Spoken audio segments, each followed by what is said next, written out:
Okay, well, we start. Thank you, Rami, for joining and others. So in this webinar, what I'm going to do is to explain to you briefly what geodesign is, how the method works as far as Geodesign Hub is concerned, and also share a uh, project that we did not recently, last year, to get an understanding of how the organization and setup of the project works. And this will be fairly quick, so I would take about 15-20 minutes of your time, and then we open it up for any further question and answers.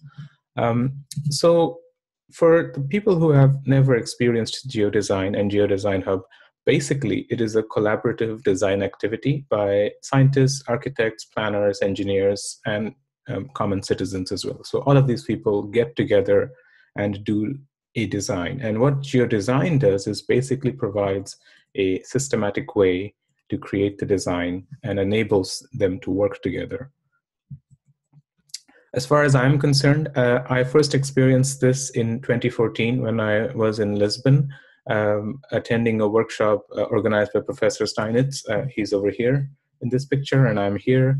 And basically at that time, he has this many years of experience conducting and organizing these workshops, and it was done on pen and paper. As you can see, these are transparencies. And so we did this design activity on pen and paper.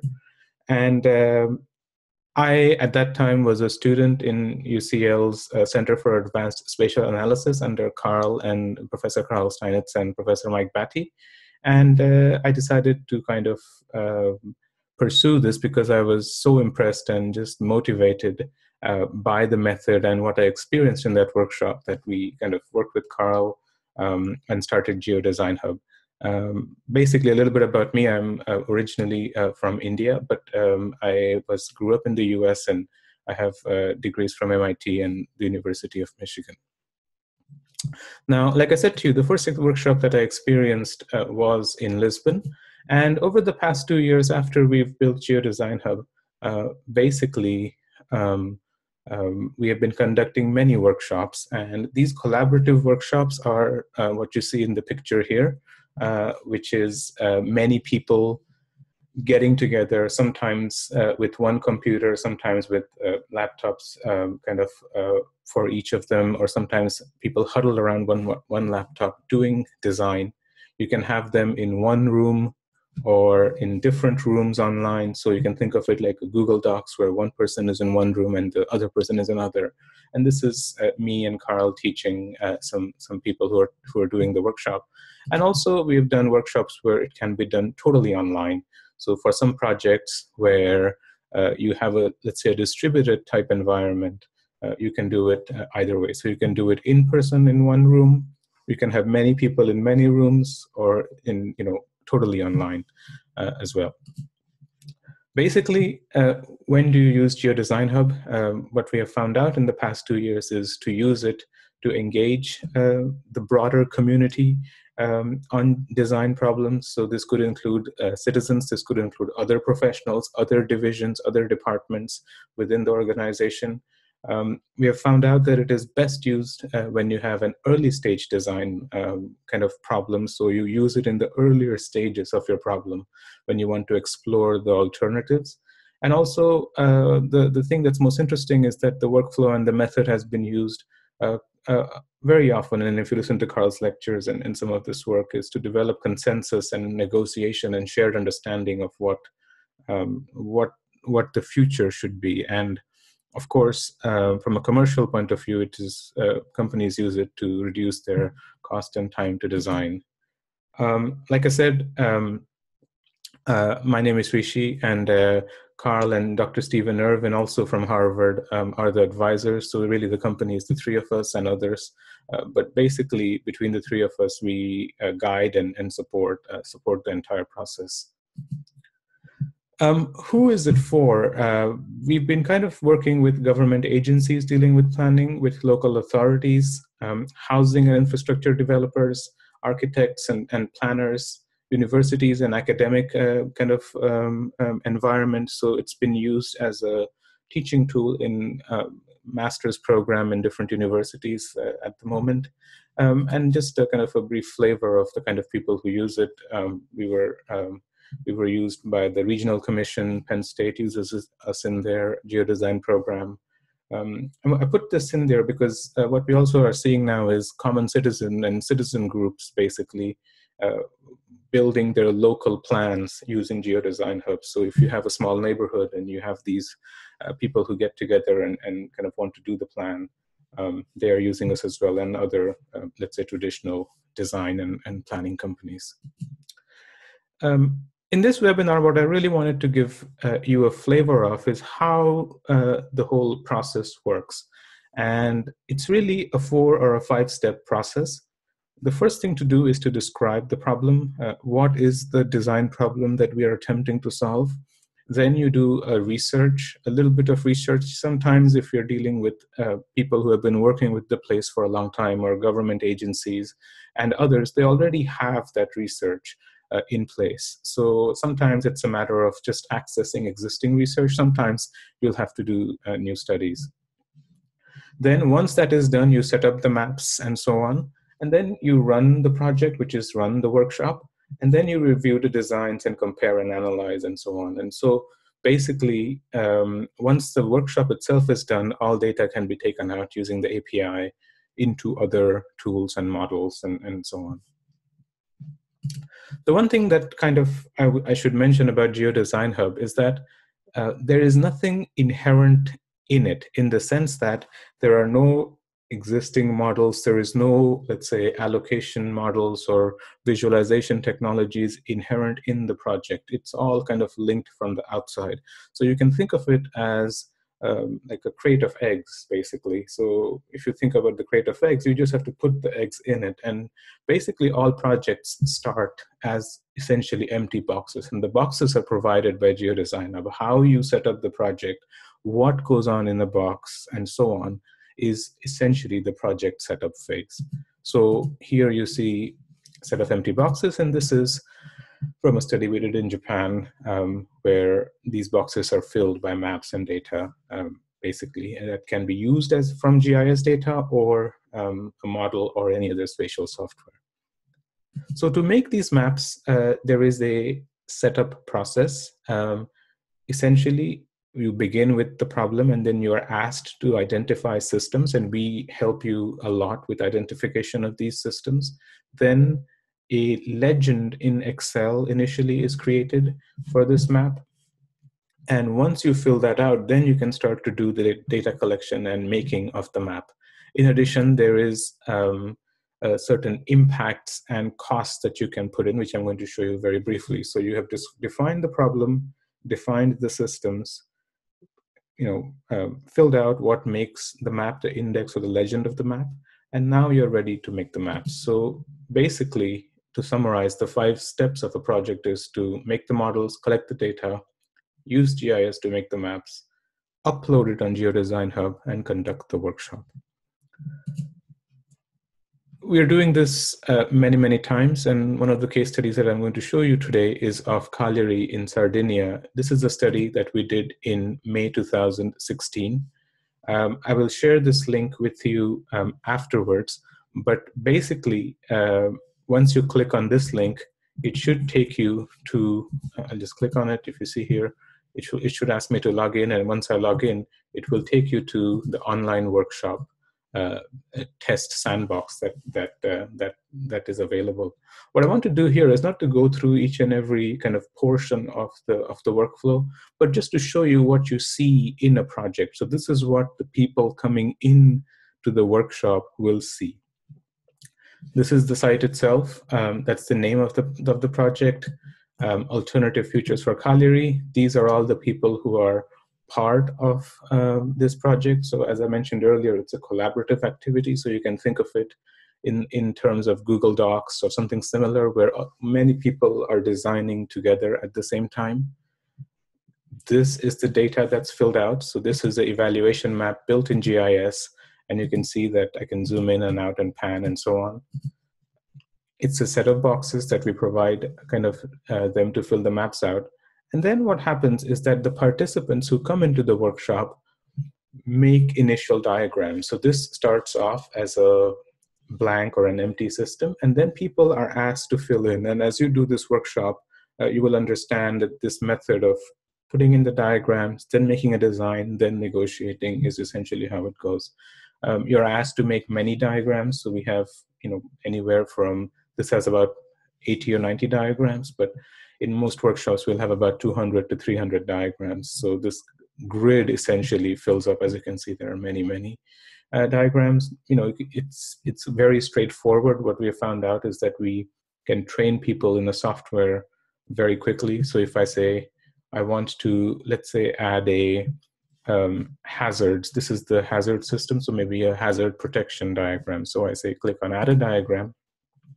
I'm going to add it in the hazards, and I say something like protect the floodplain. So I'm giving it a description.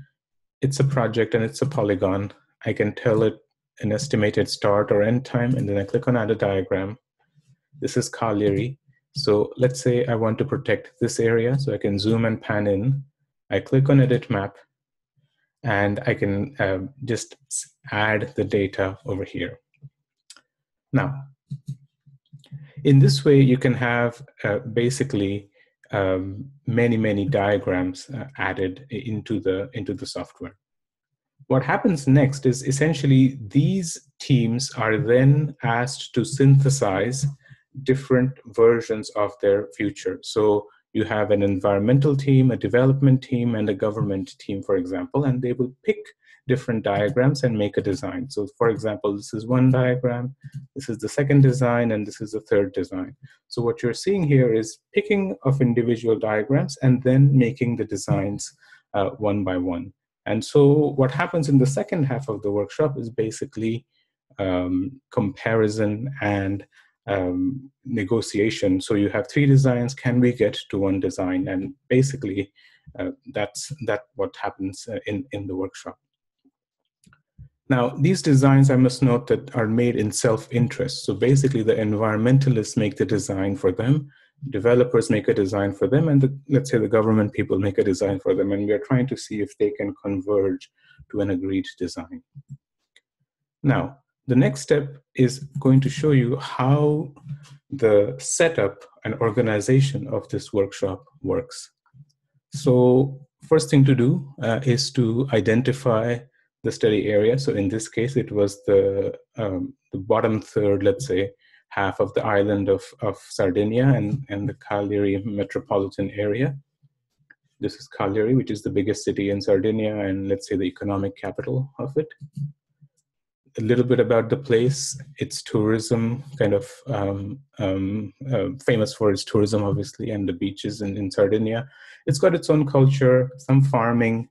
There is fish and, let's say, seafood kind of industry there. Obviously, the beaches and the mountains and the countryside in the north are quite famous. It's growing to be a bit of a high-tech, let's say, capital, and some industries are coming in there. In addition, there's farming and other beaches. Now, the base map data that we used, I should mention before I jump in, this workshop was organized between Geodesign Hub, the University of Cagliari, and the city municipality. So it was a joint kind of effort between the three of us. And so the municipality provided us with this data where they had the existing land use and the planned land use, the settlements and the roads. So you need some basic GIS layers for a study like this. I must also mention that GIS is not necessary. So if you have, let's say, a small community type project or a community planning type project, you could do this by just interviewing or building these maps by talking to people who have experience and lived in that place.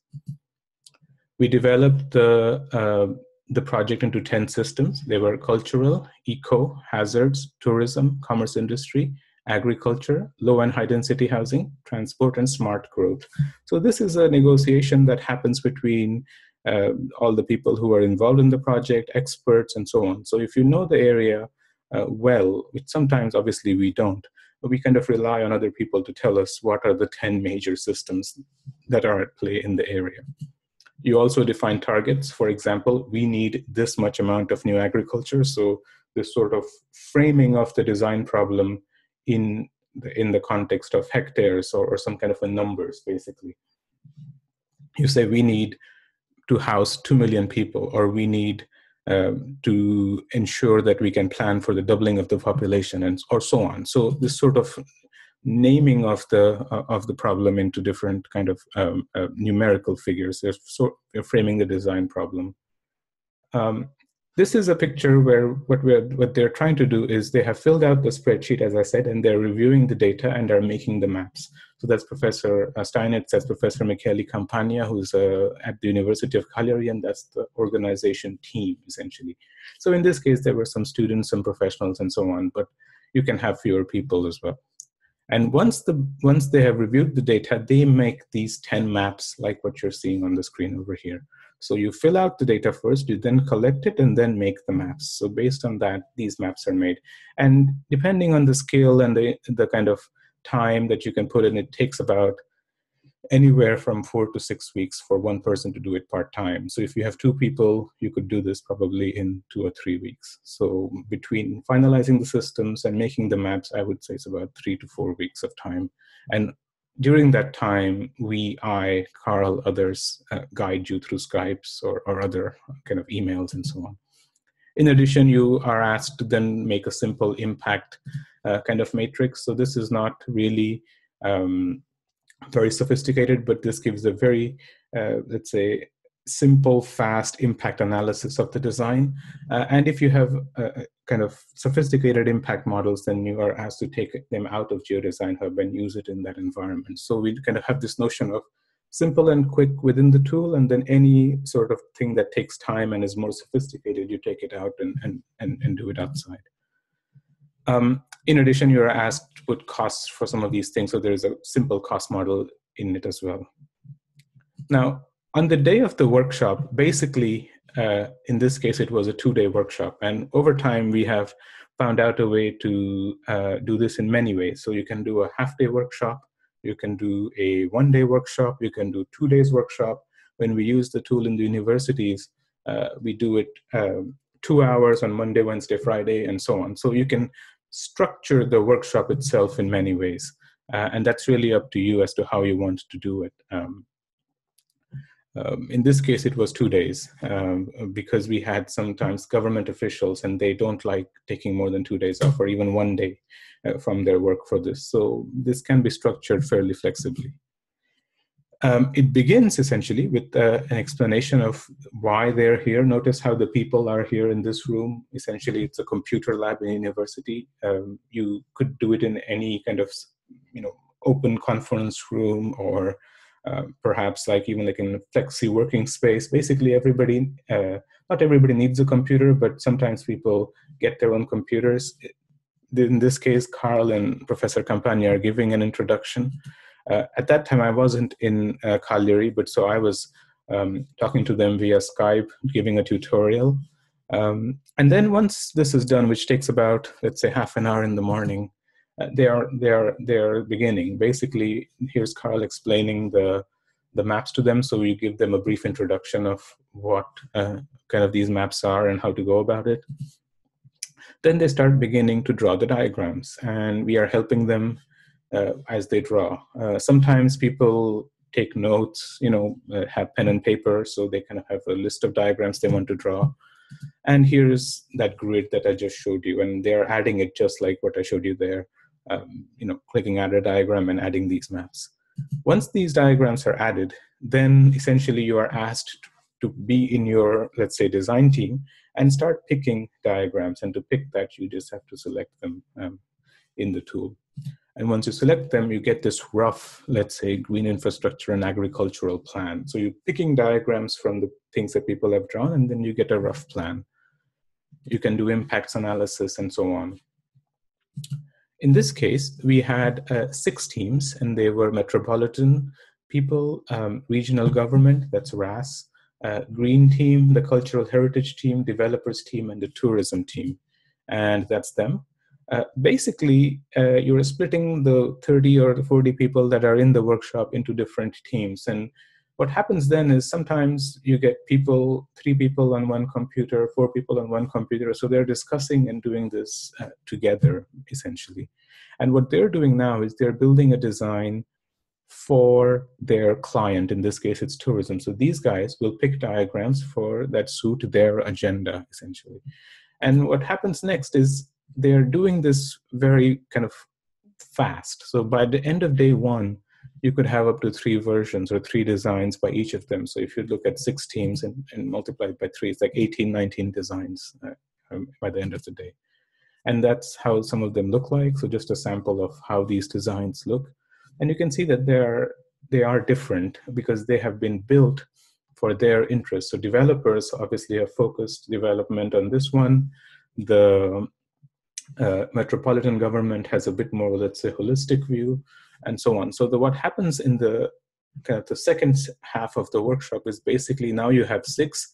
Can you bring them down to 1? And Carl and others have techniques to do this.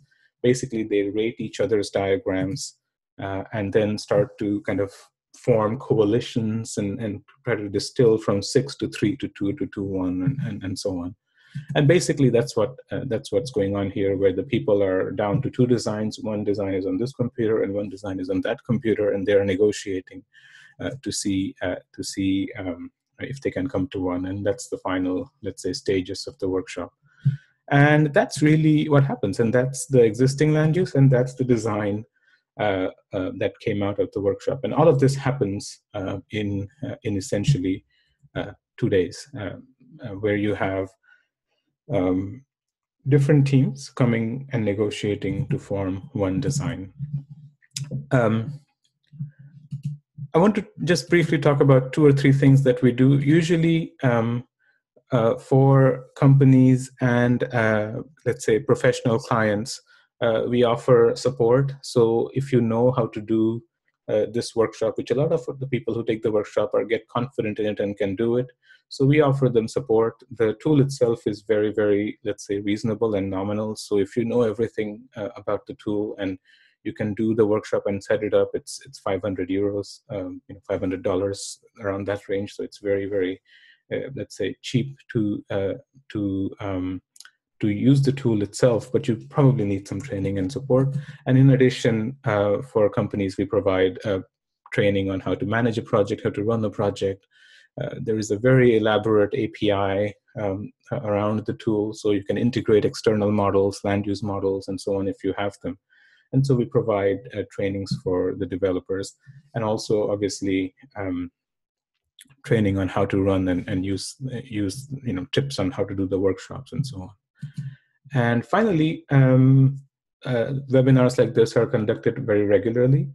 We are at major conferences. Digital Landscape Architecture is coming up in June in Germany, so we'll be there. And also in Geodesign Summit Europe for sure, this year coming up later. And that's about it. Thank you very much. I'm going to stop the recording now, and then we can turn on to questions and answers.